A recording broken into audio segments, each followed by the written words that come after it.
Frankie Yablans, as president of Paramount, you had a more than impressive track record. Godfathers 1 and 2, Chinatown, Murder on the Orient Express, a lot of money coming through the box office. Did you learn anything from those films? Was there any common denominator that told you what an audience buys? Well, yes, I believe that I like to make people pictures. What does that mean? Well, films that deal with people that you can relate to, that you can take to your hearts emotionally. If it's a villain, let him be the most villainous. And if it's a comedy, let it be the funniest. And if it's a love story, let it be the most romantic. Don't apologize for the emotion. But you didn't expect us to take The Godfather to our hearts altogether, did you? Well, yes, I did, because it deals with the subculture.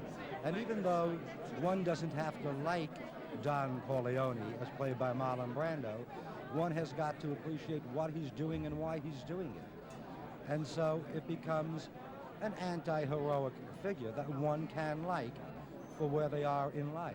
And indeed, the box office proved that theory correct. Indeed.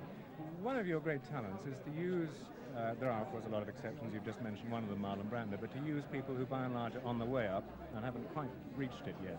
Well, yes, either on the way up or on the way down. While Marlon was a star, it's a wonderful thing about stars, and that is stars may fade, but talent is forever. And while Marlon was not very bankable at the time we put him in Godfather, we surrounded him with a lot of people who were coming up. Al Pacino and Jimmy Caan were virtually unheard of at the time. And so I like to give a showcase to new people if I can. Well, you've done that with Jill Clayburgh and Richard Pryor in Silver Streak. This is a bit unusual because it's written for the screen, and often nowadays successful films come from novels. Where did you find the story?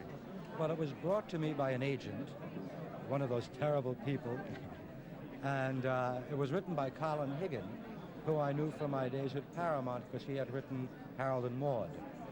And I just read it and loved the characters in it and just felt it was something that I had to do. And so I bought it.